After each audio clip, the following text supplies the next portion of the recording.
Makasih Mas Zainal. Saya pakai masker ya, karena di kantor itu ada kewajiban di ruangan kita harus pakai masker. Siap. Yap, baik. Bang Doli kalau masih ada, kemudian ada Bu Andi, Pak Mujtahid tadi, Mas Dian, apa kabar Mas? Baik, Mas. Kemudian sama Mas Bagja terakhir. Baik, terima kasih Mas Zainal. Saya mencoba untuk membuat catatan kecil lah, kira-kira gini, Ya, Mas Zainal. siap. Saya coba tampilkan Mas Zainal ya. Siap, Mas. Udah kelihatan ya? Sudah. Bagus, putih. Putih. Baik, kalau kita lihat beberapa hari lalu, seingat saya kemarin mungkin, Kompas menurunkan satu berita utama soal meningkatnya klaster kepala daerah dan pejabat dalam klaster COVID-19. Dan menurut catatan Kompas, hampir lebih dari 50 kepala daerah itu sudah pernah terkonfirmasi positif COVID ya.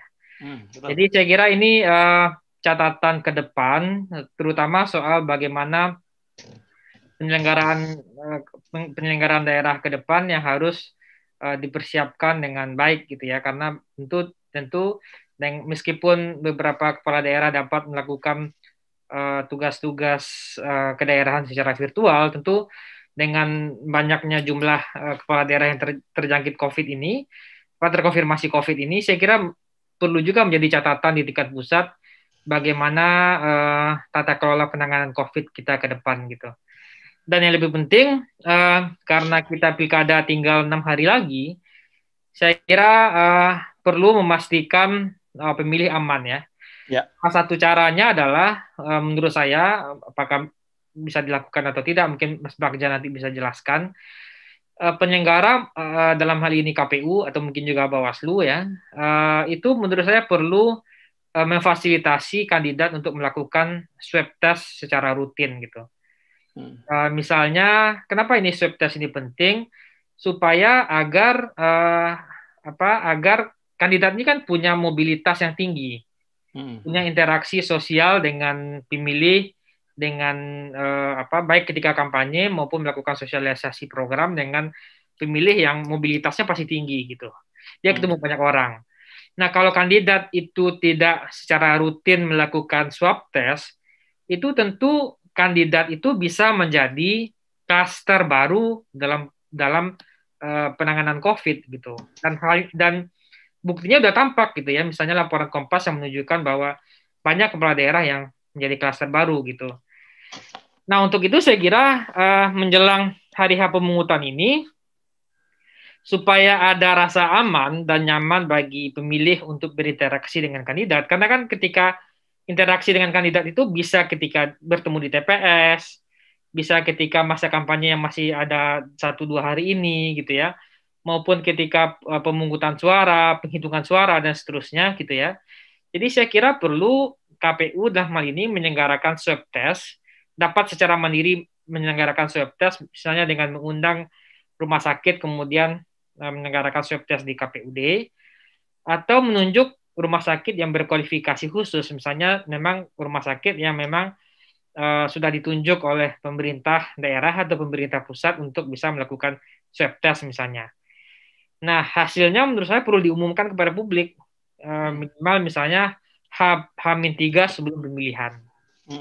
Nah, jadi itu salah satu cara menurut saya untuk memastikan bahwa pemilih punya rasa aman dalam proses pemilihan ini. Kemudian setelah diumumkan, saya kira perlu juga calon yang positif COVID, dia tidak diizinkan memilih pada hari H gitu. Nah, tapi muncul persoalannya gitu ya. Bagaimana bila calon yang positif itu dia tidak diizinkan memilih pada hari H? Pertanyaan pertama adalah apakah dia akan kehilangan hak pilihnya? Yang kedua, kalau dia tidak kehilangan hak pilihnya, bagaimana solusinya gitu? Apakah misalnya petugas KPPS yang punya hazmat datang ke rumahnya seperti misalnya dulu, misalnya ada petugas KPPS datang ke rumah sakit misalnya kan? Apakah begitu? Nah, begitu juga misalnya apakah sudah diatur juga dalam regulasi bagaimana kan orang sebelum datang ke TPS kan dia dicek suhu ya.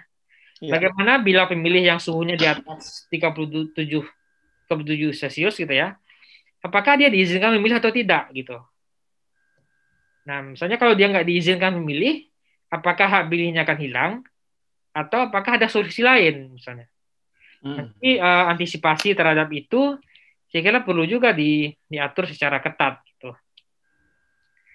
Nah, yang lain saya kira adalah risiko dalam proses pemungutan suara ya.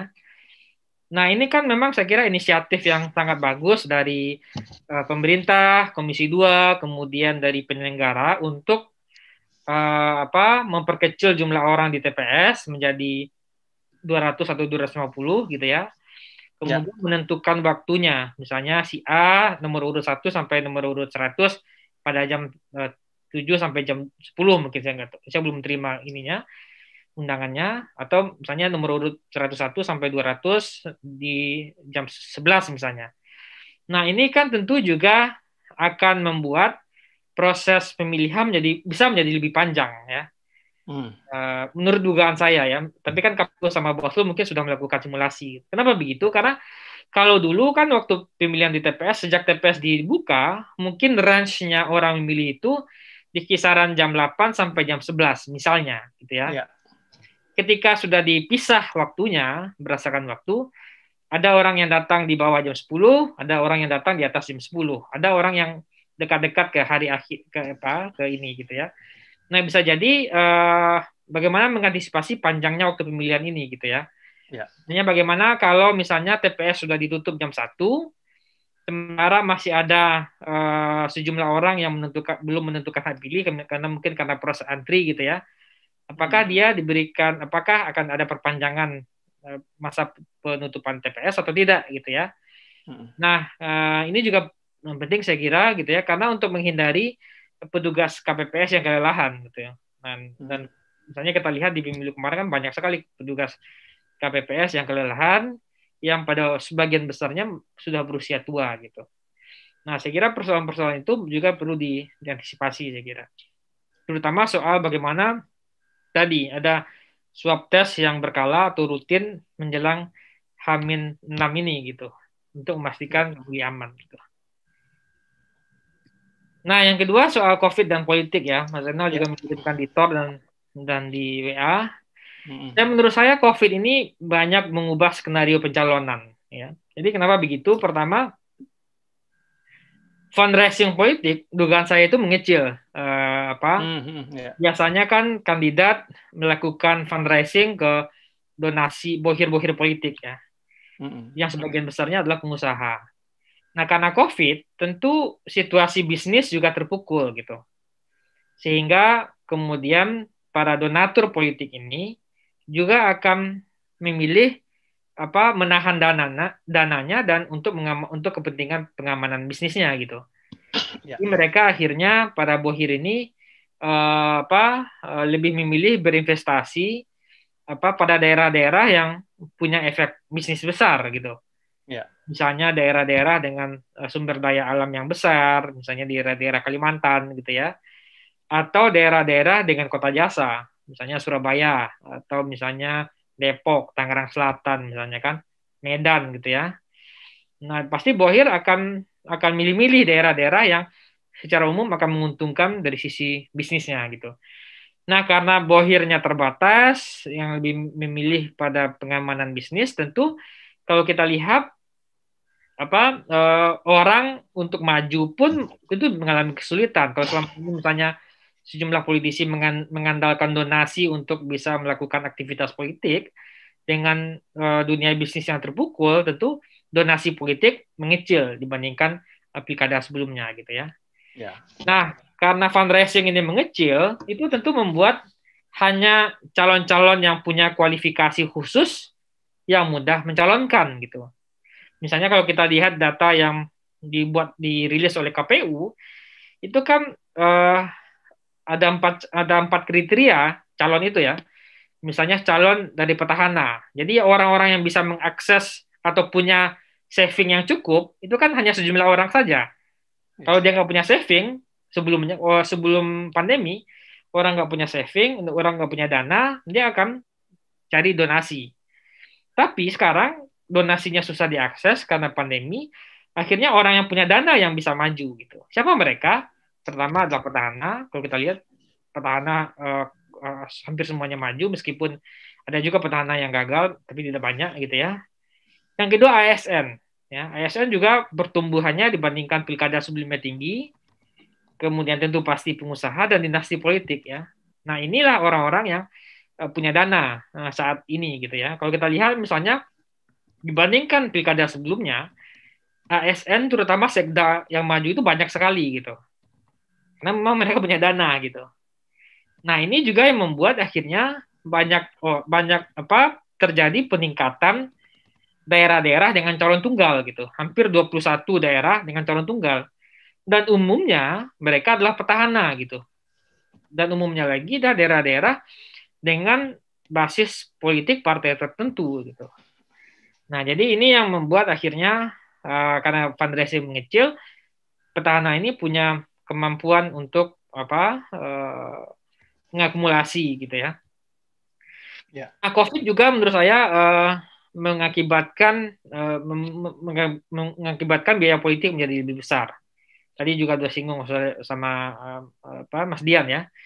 Misalnya kenapa begitu? Karena pertama adalah faktor tentu kandidat butuh sosialisasi lagi ya, apalagi kalau misalnya kompetisinya ketat gitu. Yang kedua, pembatasan kampanye, misalnya kalau dulu orang di ruang terbuka bisa mengumpulkan 1.000 orang, sekarang dia harus melakukannya dalam ruang terbatas 50. Volumenya bertambah. Kalau dia mengumpulkan orang 1.000 orang, dia harus mengumpulkan sekitar 20 kali pertemuan untuk bisa mengumpulkan 1.000 orang. Jadi itu menambah biaya. Belum lagi misalnya pengadaan APK gitu ya. Faktor kompetisi karena di pilkada ini pecah kongsi kepala daerah juga cukup tinggi sehingga faktor kompetisi itu juga membuat biaya politik menjadi lebih mahal. Nah, kemudian saya kira juga kita harus mendorong agar pemilih ke depan memilih secara cerdas ya.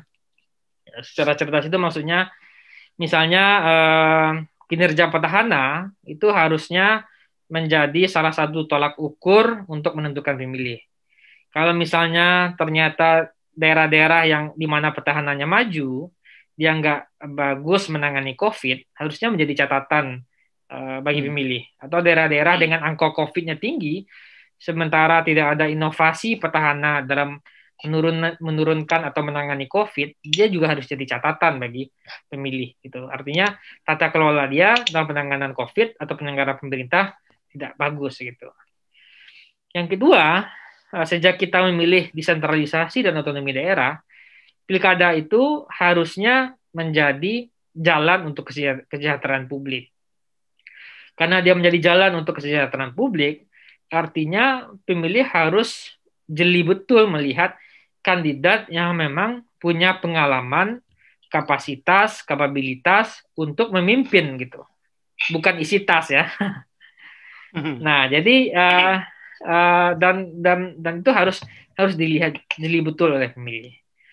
Yang ketiga saya kira adalah mendorong agar pemilih tidak memilih karena berdasarkan faktor uang. Tadi Mas Jan sudah menjelaskan juga berdasarkan hasil survei yang menunjukkan soal efektivitas politik uang dan segala macam ya. Saya duga juga begitu. Mungkin dugaan saya juga politik uang dan sembakonya akan menguat karena adanya kebutuhan ekonomi ini pemilih ya. Kemudian kompetisi yang tinggi antar calon, terutama daerah pada daerah di mana petahananya saling bertarung, diperkirakan faktor politik uang dan sembakonya akan meningkat. Nah, tapi sulitnya ini politik uang ini seperti kentut ya. Jadi banyak orang menyadari oh ini politik uang tinggi. Tetapi sulit sekali diusut gitu ya. Hampir tidak ada kandidat yang didiskualifikasi atau mendapatkan hukuman pidana karena melakukan politik uang.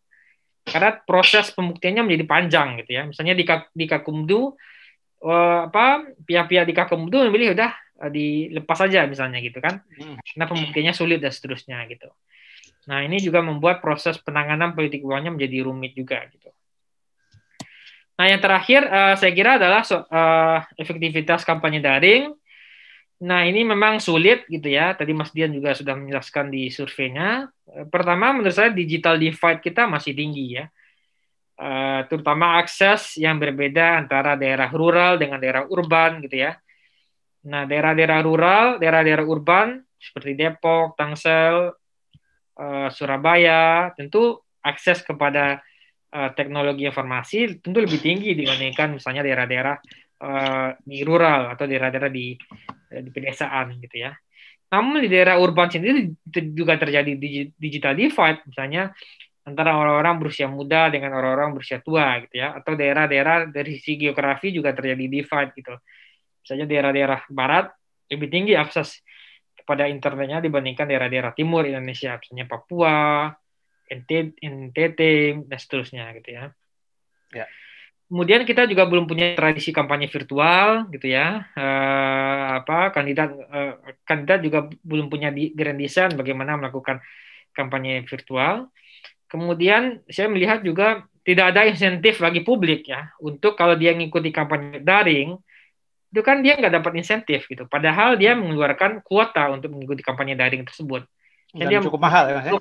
Nah, jadi mahal dia akan keluar uang gitu kan. Betul. Karena nggak ada insentif publik untuk ikut kampanye daring, orang mau jadi malas gitu.